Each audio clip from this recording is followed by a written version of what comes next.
ഈ സമരം രാജ്യം കണ്ട വ്യത്യസ്തമായ ഒരു സമരമായിരുന്നു, വേറിട്ടൊരു സമരമായിരുന്നു.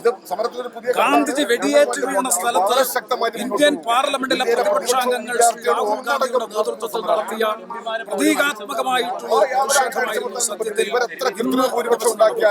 ഇത്രയധികം ഗുരുതരമായിട്ടുള്ള പ്രശ്നമുണ്ടായിരുന്നു. ഒരു നടപടിയും സ്വീകരിക്കാൻ തയ്യാറാകാത്ത കേന്ദ്ര ഗവൺമെന്റിന്റെ ജനാധിപത്യവിരുദ്ധ നടപടിയെ പ്രതിഷേധിച്ചുകൊണ്ട് ജനാധിപത്യത്തിന്റെ പുനഃസ്ഥാപനത്തിന് വേണ്ടിയിട്ടുള്ള പോരാട്ടമായിട്ടാണ് ഞങ്ങൾ ഇതിനെ കാണുന്നത്.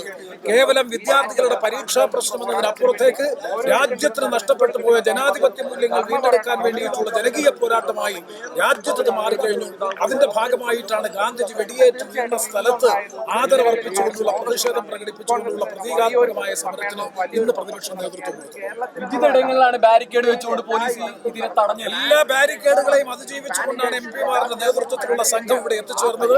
ഇത് ഇന്ത്യയുടെ ദേശീയ സ്വാതന്ത്ര്യ സമ്പാദനത്തിന് ശേഷമുള്ള ചരിത്രത്തിൽ ഒരിക്കലും ഉണ്ടാകാത്ത പ്രതീകാത്മകമായിട്ടുള്ള ഒരു പ്രകടനമായിരുന്നു, ഒരു പ്രതിഷേധമായിരുന്നു. ഗാന്ധിജി മരിച്ചിരുന്ന സ്ഥലത്ത് ജനാധിപത്യത്തെ കശാപ്പ് ചെയ്യാൻ അന്ന് RSSഉം സംഘപരിവാറും അല്ലെങ്കിൽ അന്നത്തെ ഗോഡ്സെ അടക്കമുള്ളവർ നേതൃത്വം കൊടുത്തുവെങ്കിൽ അവിടെ നിന്ന് ജനാധിപത്യത്തെ വീണ്ടെടുക്കാൻ വേണ്ടിയിട്ടുള്ള പോരാട്ടത്തിന്റെ ഭാഗമായിട്ടാണ് ഈ പ്രധാനപ്പെട്ട പ്രതിഷേധത്തിന് ഞങ്ങൾ ഇന്ന് നേതൃത്വം കൊടുത്തത്. നഗരം മൊത്തം കേന്ദ്രസേന ഉൾപ്പെടെയാണ് വളഞ്ഞിരിക്കുന്നത്. അപ്രഖ്യാപിതമായിട്ടുള്ള അടിയന്തരാവസ്ഥയാണ് രാജ്യത്ത് പ്രഖ്യാപിച്ചിട്ടുള്ളത്.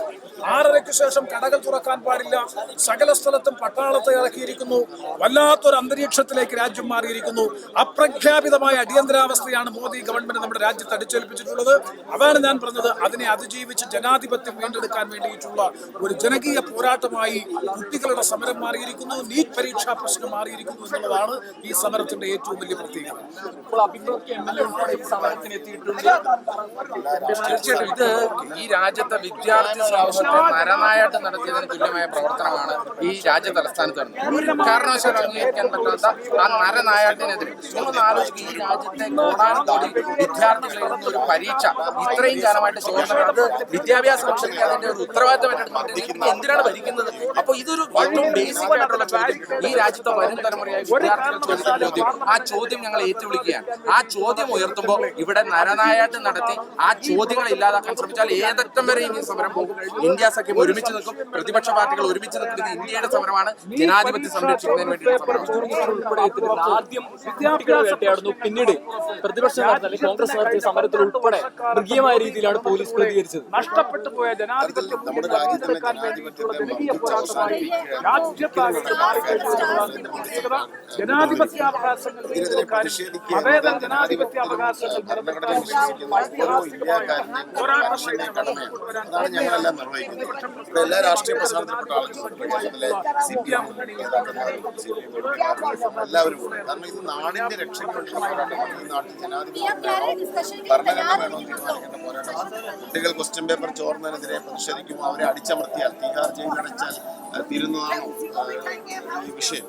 അതൊരിക്കലും അനുവദിച്ചു കൊടുക്കാൻ പാടില്ല. ഉൾപ്പെടെയുള്ള ഗുരുതരമായ രീതിയിലേക്ക് കാര്യങ്ങൾ പോയി. തീർച്ചയായിട്ടും രാജ്യവ്യാപക പ്രക്ഷോഭത്തിലേക്ക് നീങ്ങുമെന്നാണ് എനിക്ക് മനസ്സിലാക്കാൻ സാധിക്കുന്നത്. നമ്മൾ ഡൽഹിയിലെ തെരുവുകൾ മുഴുവൻ യുവത്വം നിറഞ്ഞിരിക്കുകയാണ്. അതിനെന്തെങ്കിലും രാഷ്ട്രീയമുണ്ടോന്ന് ഞാൻ കരുതുന്നില്ല. കാരണം രാഷ്ട്രീയത്തിനപ്പുറത്ത് മുഴുവൻ ചെറുപ്പക്കാരും ഈ ഒരു നാടിന്റെ ഒരു സുതാര്യതയും ഭരണഘടനയും സംരക്ഷിക്കാനുള്ള പോരാട്ടത്തിൽ അണിനിരന്നിരിക്കുകയാണ്. ചോദ്യപേപ്പർ ലീക്കാവുമ്പോൾ അതിന് കാരണക്കാരാവുന്ന ഉത്തരവാദികളായ മന്ത്രിമാരെ സംരക്ഷിക്കുന്നത് ഭരണകൂടം മർദ്ദനോപകരണങ്ങളുമായി രംഗത്തിറങ്ങുന്നത് എങ്ങനെ അംഗീകരിക്കാൻ സാധിക്കും? ഇന്നിപ്പോ പ്രധാനമന്ത്രി പ്രതികരിച്ചിട്ടുണ്ട്. പക്ഷെ അതിൽ പോലും ധർമ്മേന്ദ്ര പ്രധാന പേരോ ഒരു കാര്യമായി പറയുന്നില്ല. ഓർഗനൈസ്ഡ് ലൂട്ടല്ലേ അതല്ലേ നമുക്ക് ആവശ്യം. രാജ്യത്തിന്റെ മുഴുവൻ സംവിധാനത്തെയും കീഴ്പ്പെടുത്താൻ വേണ്ടി ചോദ്യപേപ്പർ ഉൾപ്പെടെ ചോർത്തപ്പെടുന്ന ഒരു കാലഘട്ടത്തിലൂടെയാണ് നമ്മൾ കടന്നുപോകുന്നത്.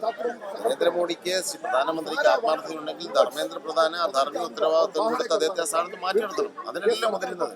അതിന് പകരം ഇതിൽ പ്രതിഷേധിക്കുന്നവരെ ജയിലിലടയ്ക്കുക. രാഹുൽ ഗാന്ധിയൊക്കെ മുഖത്ത് ഇങ്ങനെ നമ്മൾ ചോര ഒഴുകുന്നത് കണ്ടതാണ്. ഇങ്ങനെയാണോ ഒരു നാട്ടിൽ ജനാധിപത്യത്തെ സംരക്ഷിക്കുന്നത്?